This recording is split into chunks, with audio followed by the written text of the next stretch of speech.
មានផ្ទះមួយនៅរដ្ឋ Uttar Pradesh ហើយមានគ្រួសារមួយរស់នៅក្នុងផ្ទះនោះដែលមានសមាជិក7នាក់នៅក្នុងផ្ទះនោះមានវិជ្ជបណ្ឌិតម្នាក់ដែលមានឈ្មោះថា Kanka Singh រស់នៅជាមួយនឹងភរិយារបស់គាត់ដែលមានឈ្មោះថា Shyama Devi ពួកគេក៏មានកូនប្រុសម្នាក់ដែលមានឈ្មោះថា Kamal Singh ហើយកូនប្រសារស្រីរបស់គាត់ក៏រស់នៅជាមួយគ្នាផងដែរកូនប្រុសនិងកូនប្រសារស្រីរបស់គាត់មានកូន3នាក់គឺជាកូនស្រី2នាក់ហើយនិងកូនប្រុសម្នាក់ផ្ទះនេះត្រូវបានបែងចែកជាពីរ Kanka Singh និងភរិយារបស់គាត់នៅជាន់ខាងក្រោមខណៈពេលដែលកូនប្រុសនិងកូនប្រសារហើយនិងកូនរបស់គាត់នៅជាន់ខាងលើកូនប្រុសរបស់គាត់ដែលមានឈ្មោះថា Kamal គឺជាអ្នកលក់ឱសថហើយគាត់គឺជាអ្នកកាន់កាប់ហាងឱសថមួយនោះ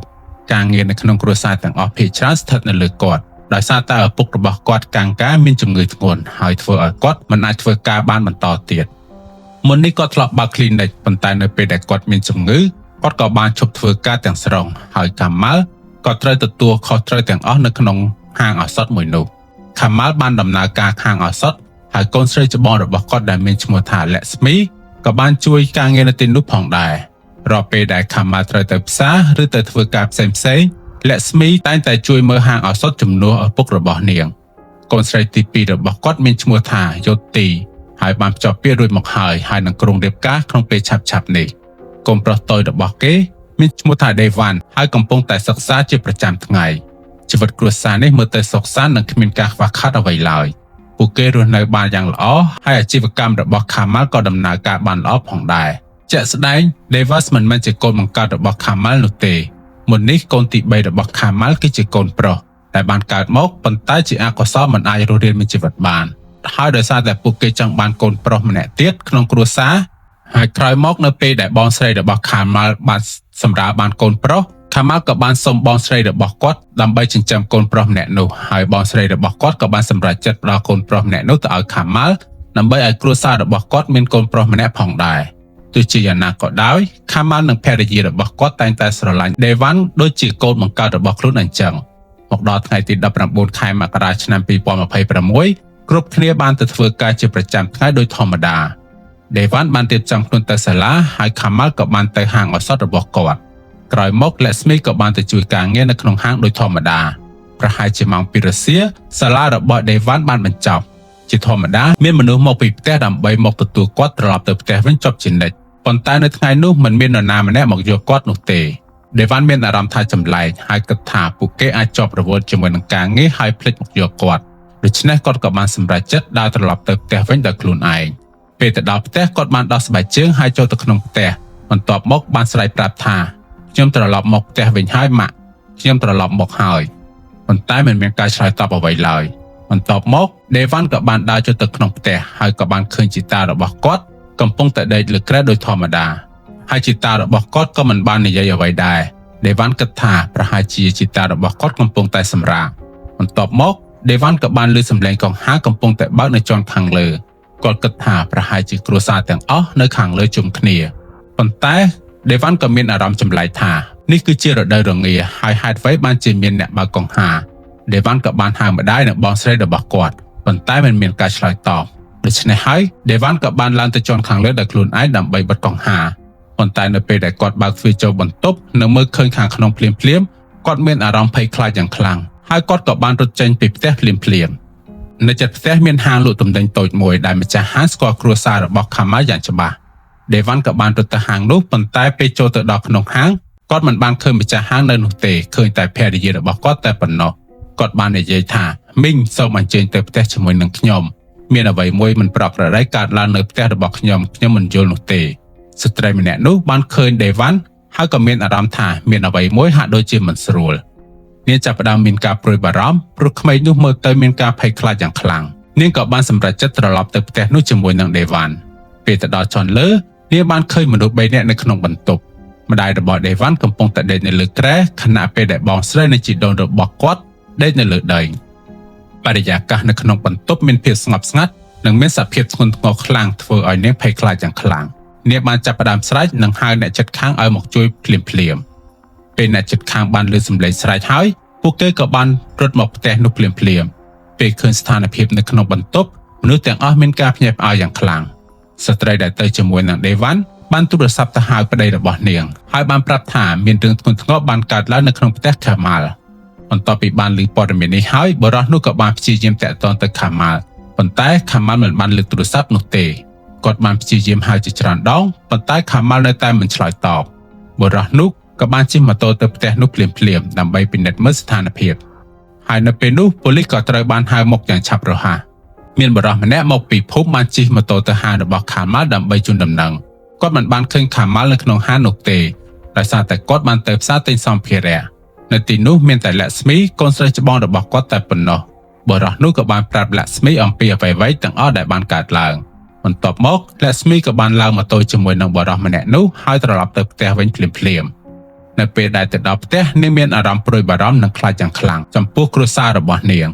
ជីតារបស់នាងកំពុងតែដេកនៅជាន់ក្រោមខណៈពេលដែលជាន់ខាងលើមានស្ត្រី3នាក់ទៀតកំពុងតែសន្លប់ប៉ូលីសក៏បានមកដល់កន្លែងកើតហេតុនិងចាប់ផ្ដើមធ្វើការស៊ើបអង្កេតភ្លាមៗគ្រប់គ្នាបានព្យាយាមតាក់ទងខាម៉ាល់ជាច្រើនដងហើយពេលគាត់លើកទូរស័ព្ទលក្ស្មីបានប្រាប់គាត់អំពីស្ថានភាពទាំងមូលនៅក្នុងគ្រួសាររបស់នាងខាម៉ាល់ក៏មានការព្រួយបារម្ភយ៉ាងខ្លាំងហើយក៏បានប្រញាប់ត្រឡប់មកផ្ទះវិញភ្លាមៗលក្ស្មីស្ថិតនៅក្នុងស្ថានភាពមិនល្អទឹកភ្នែកហូរមិនឈប់ព្រោះនាងឃើញសមាជិកគ្រួសាររបស់នាងក្នុងសភាពបែបនេះគ្រប់គ្នាកំពុងតែយំហើយខាម៉ាល់ក៏បានមកដល់គាត់ក៏មានការភ្ញាក់ផ្អើលចំពោះអ្វីដែលគាត់បានឃើញគាត់មិនអាចយល់បានថាមានអ្វីកើតឡើងចំពោះគ្រួសាររបស់គាត់ហើយគាត់ក៏ចាប់ផ្ដើមយំយ៉ាងខ្លាំងផងដែរនៅពេលនោះប៉ូលីសចាប់ផ្ដើមស៊ើបអង្កេតរួចហើយប៉ូលីសបានឃើញថាម្ដាយរបស់ខាម៉ាល់នៅមានជីវិតដូច្នេះពួកគេក៏បានបញ្ជូនគាត់ទៅមន្ទីរពេទ្យភ្លាមៗពេលខាម៉ាល់មកដល់គាត់បានសួរថាម្ដាយរបស់គាត់នៅទីណាពួកគេក៏បានប្រាប់ថាគាត់នៅរស់ហើយក៏បានបញ្ជូនគាត់ទៅមន្ទីរពេទ្យរួចហើយខាម៉ាល់ក៏បានសុំទៅជួបម្ដាយរបស់គាត់ភ្លាមៗប៉ុន្តែមុនពេលដែលគាត់អាចទៅដល់មន្ទីរពេទ្យបានប្រាប់ព័ត៌មានថាម្ដាយរបស់គាត់បានបាត់បង់ជីវិតបាត់ទៅហើយបន្ទាប់ពីនោះមកខាម៉ាល់ក៏បានដាក់ពាក្យបណ្ដឹងទៅកាន់ប៉ូលីសហើយស្នើសុំឲ្យមានការស៊ើបអង្កេតរកដែលអ្នកពាក់ព័ន្ធជាមួយនឹងរឿងនេះប៉ូលីសបានចាប់ផ្ដើមស៊ើបអង្កេតយ៉ាងម៉ត់ចត់ហើយមានមន្ត្រីជាន់ខ្ពស់និងក្រុមបច្ចេកទេសកសោវិច័យចូលរួមផងដែរក្រុមអ្នកធ្វើកសោវិច័យក៏បានទៅដល់ទីកន្លែងកើតហេតុភ្លាមៗក្នុងការត្រួតពិនិត្យដំបូងប៉ូលីសបានរកឃើញដុំបេតុងមួយនៅជាន់ខាងលើហើយវាមានស្នាមក្រហមជាច្រើនហើយវាហាក់ដូចជាត្រូវបានប្រើនៅក្នុងហេតុការណ៍មួយនេះក្រៅពីនេះប៉ូលីសមិនទាន់បានរកឃើញភស្តុតាងផ្សេងទៀតនៅឡើយទេហើយកំពុងតែពិនិត្យយ៉ាងប្រុងប្រយ័ត្នពួកគេក៏បានពិនិត្យមើលទ្វារនិងបង្អួចទាំងអស់ដើម្បីរកមើលថាតើមាននរណាម្នាក់មកពីទីណាដែរឬទេប៉ូលីសក៏បានសាកសួរអ្នកជិតខាងផងដែរប៉ុន្តែមិនទាន់មានតម្រុយច្បាស់លាស់ណាមួយឡើយនៅក្នុងផ្ទះប៉ូលីសក៏បានសង្កេតឃើញថាគ្រួសារនេះកំពុងតែត្រៀមរៀបចំអាហារថ្ងៃត្រង់ព្រមមានម្ហូបរៀបចំរួចរាល់ហើយនៅលើតុបាយវាហាក់ដូចជាពេលកំពុងតែត្រៀមបរិភោគអាហារស្រាប់តែមានហេតុការណ៍មួយបានកើតឡើងភ្លាមៗប៉ូលីសក៏បានបញ្ជាក់ថាករណីនេះអាចកើតឡើងប្រហែលជា1ទៅ2ម៉ោងមុននេះប៉ុណ្ណោះព្រោះស្ថានភាពសាកសពនៅមានភាពស្រស់ថ្មីនិងមិនទាន់ស្គត់នៅឡើយទេវាមិនមែនជាករណីដែលបានកើតឡើងយូរមកហើយឬកើតឡើងនៅពេលព្រឹកនោះទេទន្ទឹមនឹងនេះដែរក្រុមប៉ូលីសបច្ចេកទេសក៏កំពុងតែពិនិត្យមើលកាមេរ៉ា CCTV នៅជុំវិញផ្ទះរបស់ខាម៉ាល់និងកំណត់ត្រាកាមេរ៉ាទាំងអស់ក្រុមការងារនីមួយៗបានចែកការងារគ្នាធ្វើដោយក្រុមបច្ចេកទេសពិនិត្យវីដេអូក្រុមកសោវិច័យពិនិត្យមើលភស្តុតាងនិងក្រុមផ្សេងៗទៀតក៏ចុះពិនិត្យតាមតំបន់ផ្សេងៗទៀតសរុបមកមានក្រុមប្រហែលជា5ក្រុមចូលរួមក្នុងការស៊ើបអង្កេតនៅករណីនេះប៉ូលីសក៏បានពិនិត្យថាតើមានរបស់មានតម្លៃណាមួយបាត់បង់ឬមានអ្វីត្រូវបានលួចចេញពីផ្ទះនេះដែរឬទេប៉ុន្តែគ្មានអ្វីត្រូវបានបាត់បង់ឡើយពេលសួរចម្លើយខាម៉ាល់បាននិយាយថាគាត់បានត្រឡប់មកផ្ទះនៅប្រហែលជាម៉ោង12ដល់ម៉ោង12:30នាទីថ្ងៃត្រង់ដើម្បីញ៉ាំអាហារថ្ងៃត្រង់ហើយបន្ទាប់មកក៏ចាកចេញទៅផ្សារនៅពេលនោះលក្ស្មីក៏នៅហាងជួយការងារដោយធម្មតាហើយអ្វីៗមើលទៅធម្មតាទាំងអស់ប្រហែលជា1ម៉ោងកន្លះក្រោយមកលក្ស្មីក៏បានទូរស័ព្ទទៅខាម៉ាល់ហើយប្រាប់ថាមានរឿងធ្ងន់ធ្ងរកើតឡើងនៅក្នុងផ្ទះរបស់ពួកគេដេវ៉ាន់ក៏បានប្រាប់ប៉ូលីសថាគាត់បានមកដល់ផ្ទះនៅប្រហែលជាម៉ោង2:17នាទីដល់ម៉ោង2:20នាទីរសៀលដំបូងគាត់មិនបានយកចិត្តទុកដាក់ទៅលើជីតារបស់គាត់ខ្លាំងនោះទេប៉ុន្តែគាត់ឃើញថាម្ដាយនិងបងស្រីនិងជីដូនរបស់គាត់ស្ថិតនៅក្នុងស្ថានភាពធ្ងន់ធ្ងរហើយត្រូវការជំនួយភ្លាមៗប៉ូលីសដែលកំពុងតែស៊ើបអង្កេតក៏បានរកមើលថាតើគ្រួសារនេះមានសត្រូវឬចំនួនណាមួយដែរឬទេប៉ុន្តែមិនមានអ្វីច្បាស់លាស់ឡើយបន្ទាប់មកលក្ស្មីក៏បានប្រាប់ប៉ូលីសថាបងស្រីរបស់នាងដែលមានឈ្មោះថាយោទី គ្រោងនឹងរៀបការនៅថ្ងៃទី11ខែកុម្ភៈឆ្នាំ2026ជាមួយនឹងបុរសម្នាក់ដែលមានឈ្មោះថាអនុរ័ក្សយោទីបានបញ្ចប់ការសិក្សាថ្នាក់ខ្ពស់និងធ្លាប់ទៅវឹកហាត់នៅកន្លែងមួយហើយនៅទីនោះនាងក៏បានជួបជាមួយនឹងអនុរ័ក្សហើយក៏ចាប់ផ្ដើមស្រឡាញ់គ្នាបន្ទាប់ពីនោះមកយោទីបានទៅធ្វើការនៅឯណូយដាអស់រយៈពេល3ឆ្នាំពេលត្រឡប់មកផ្ទះវិញនៅក្នុងឆ្នាំ2025នាងបានប្រាប់គ្រួសារថានាងចង់រៀបការជាមួយនឹងអនុរ័ក្សប៉ុន្តែដំបូងឡើយគ្រួសារមិនបានយល់ព្រមនោះទេដោយសារតែបញ្ហាវណ្ណៈសង្គមខុសគ្នាទោះជាយ៉ាងណាក៏ដោយដោយសារតែការទទូចជាញឹកញាប់ក្រោយមកគ្រួសាររបស់នាងក៏បានយល់ព្រមប៉ូលីសក៏បានដឹងថាមុននេះកាន់កាស៊ីងធ្លាប់និយាយអំពីចំនួនដីធ្លីជាមួយនឹងមនុស្សម្នាក់ហើយបានណែនាំឲ្យដាក់ពាក្យបណ្ដឹងប៉ុន្តែខាម៉ាល់បានបដិសេធដោយចង់ដោះស្រាយដោយសន្តិភាពនិងមិនចង់បង្កចំនួនឬបង្កើតសត្រូវជាមួយនឹងនរណាម្នាក់ឡើយលក្ស្មីក៏បានប្រាប់ប៉ូលីសថាខាម៉ាល់បានដាក់ទុនលុយនៅក្នុងក្រុមហ៊ុនមួយហើយគាត់រំពឹងថានឹងយកលុយនោះត្រឡប់មកវិញពេលណាក៏បាននៅពេលដែលគាត់ត្រូវការនៅពេលនោះនៅក្នុងផ្ទះកំពុងតែត្រៀមរៀបចំពិធីមង្គលការរបស់យោទីផងដែរដូច្នេះខាម៉ាល់កំពុងតែព្យាយាមទាមទារលុយដែលគាត់បានវិនិយោគត្រឡប់មកវិញប៉ុន្តែម្ចាស់ក្រុមហ៊ុនមិនទាន់ប្រគល់លុយឲ្យវិញនោះទេហើយតែងតែពន្យាពេលជានិច្ចដោយនិយាយថាថ្ងៃនេះនឹងឲ្យថ្ងៃស្អែកនឹងឲ្យប៉ុន្តែមិនមានការប្រគល់ឲ្យពិតប្រាកដនោះទេបន្ទាប់មកប៉ូលីសបានបញ្ជូនសាកសពទាំងអស់ទៅកាន់មន្ទីរពិសោធន៍ដើម្បីធ្វើការកសលវិច័យសាកសពខណៈពេលដែលការស៊ើបអង្កេតនៅទីកន្លែងកើតហេតុក៏នៅតែបន្ត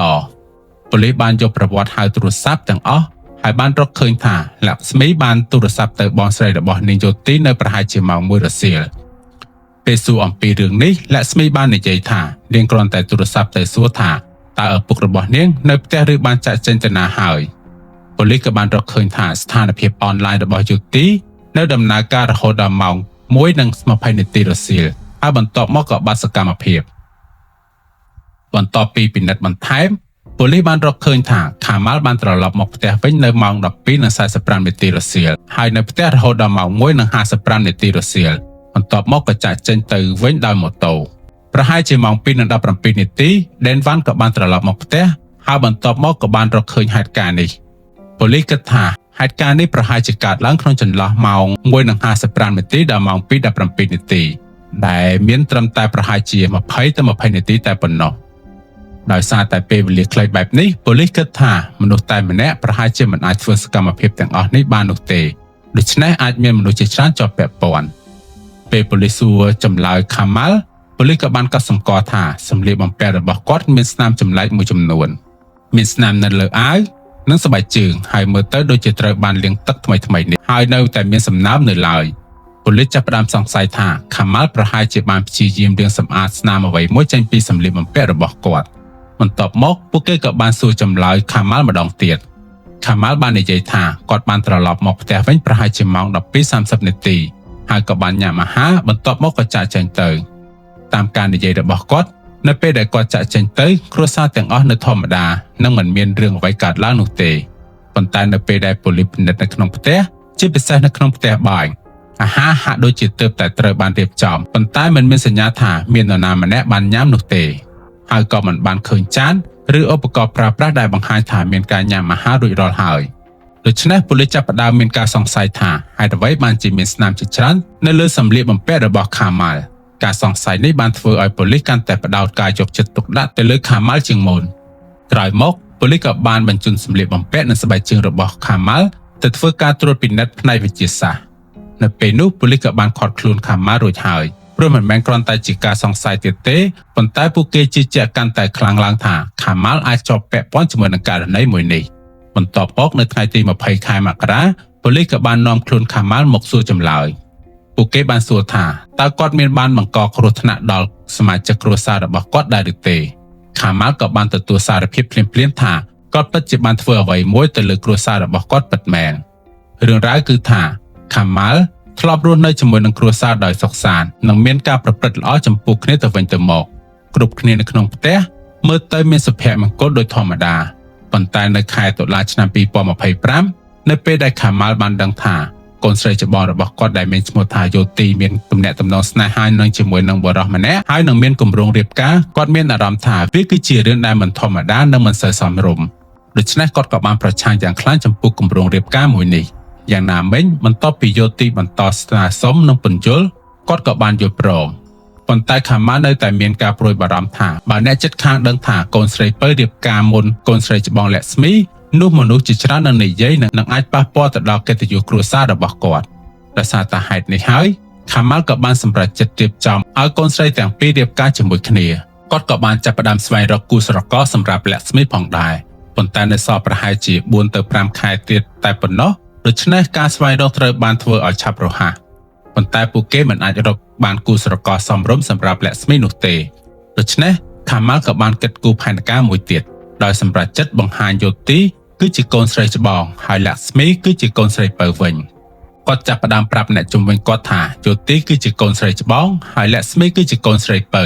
បើទោះបីជាមានអាយុខុសគ្នាត្រឹមតែ1ឆ្នាំនិងមើលទៅស្រដៀងគ្នាខ្លាំងក៏ដោយនៅពេលដែលការរៀបការរបស់យោទីត្រូវបានកំណត់គ្រួសារខាងប្រុសដំបូងឡើយបានប្រាប់ខាម៉ាល់ថាគាត់មិនចាំបាច់ចំណាយថវិកាអ្វីឡើយពួកគេនឹងធានារ៉ាប់រងការចំណាយទាំងអស់ប៉ុន្តែក្រោយមកពួកគេបានស្នើសុំប្រាក់ប្រហែលជា$4,000ដើម្បីប្រើប្រាស់សម្រាប់រៀបចំពិធីមង្គលការនេះខាម៉ាល់បានឆ្លើយថាគាត់អាចផ្ដល់ប្រាក់ត្រឹមតែ$3,500តែប៉ុណ្ណោះប៉ុន្តែនៅខាងនោះនៅតែទាមទារ$4,000ដដែលពេលនោះខាម៉ាល់ស្ថិតនៅក្រោមសម្ពាធយ៉ាងខ្លាំងព្រោះគាត់មិនដឹងថានឹងរកប្រាក់មកពីណានោះទេគ្រួសារទាំងមូលគឺពឹងផ្អែកទៅលើគាត់ហើយគាត់គឺជាអ្នករកប្រាក់តែម្នាក់ឯងបន្ថែមពីនេះទៅទៀតខាម៉ាល់ក៏បានវិនិយោគប្រាក់នៅក្នុងក្រុមហ៊ុនមួយប៉ុន្តែក្រុមហ៊ុននោះមិនទាន់សងប្រាក់ត្រឡប់មកឲ្យគាត់វិញនោះទេ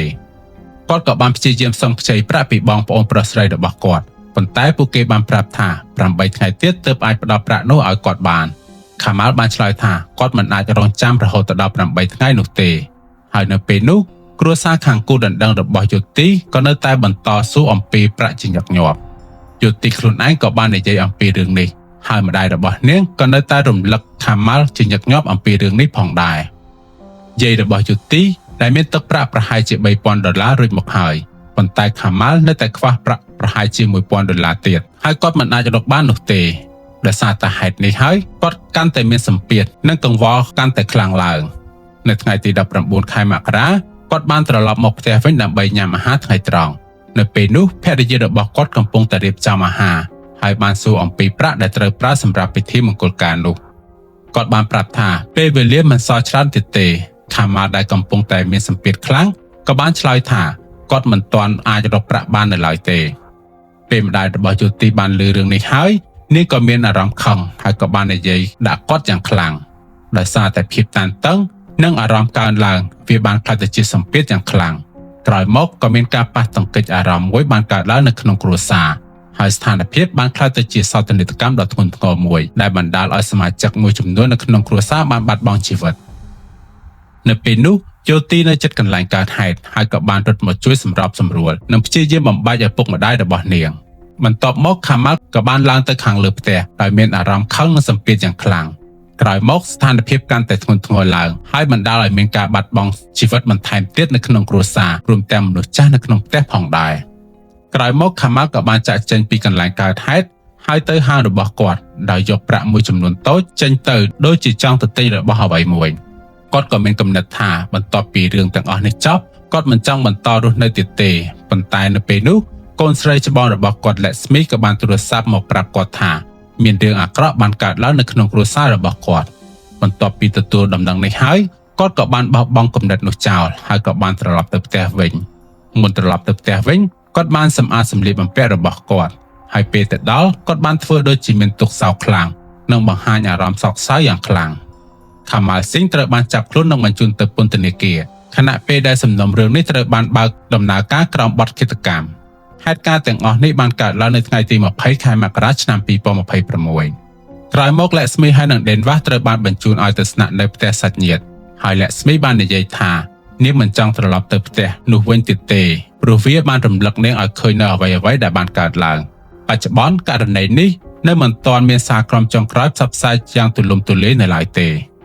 ករណីនេះបានបង្ហាញថានៅពីក្រោយទ្វារបិទជិតមួយមនុស្សដែលគួរតែជាទីពឹងនិងការពារគ្រួសារបានក្លាយទៅជាមូលហេតុនៃសោកនាដកម្មដ៏រន្ធត់បំផុត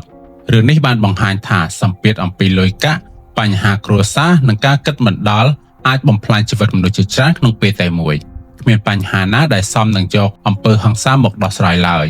បើអ្នកកំពុងតែស្ថិតនៅក្រោមសម្ពាធផ្លូវចិត្តឬមានអារម្មណ៍ថាមិនអាចទ្រាំបានសូមស្វែងរកមនុស្សដែលអាចជួយអ្នកនិយាយចេញមកនិងសូមជំនួយមុនពេលអ្វីៗហួសពេលសូមកុំភ្លេចថាមនុស្សដែលនៅជិតយើងបំផុតក៏អាចកំពុងតែលាក់ទុកការឈឺចាប់និងសម្ពាធដ៏ធ្ងន់ធ្ងរផងដែរការស្ដាប់និងការយកចិត្តទុកដាក់អាចជួយសង្គ្រោះជីវិតរបស់មនុស្សបានហើយករណីសម្រាប់ថ្ងៃនេះក៏បានមកដល់ទីបញ្ចប់ដែរតើអ្នកទាំងអស់គ្នាយល់ឃើញដូចម្តេចដែរចំពោះករណីមួយនេះសូមជួយបញ្ចេញមតិយោបល់អ្នកទាំងអស់គ្នានៅក្នុង comment ខាងក្រោមមកខ្ញុំបាទបានដឹងផងហើយបើសិនជាមានកំហុសឆ្គងត្រង់ចំណុចណាមួយក៏សូមជួយខន្តីអភ័យទោសមួយវិញទៀតកុំភ្លេចជួយ like subscribe channel របស់ខ្ញុំផងដើម្បីឲ្យខ្ញុំនឹងមានទឹកចិត្តបន្តផលិតវីដេអូជូនអ្នកទាំងអស់គ្នាបន្ថែមទៀតបាទសូមអរគុណហើយយើងនឹងជួបគ្នានៅក្នុងវីដេអូក្រោយ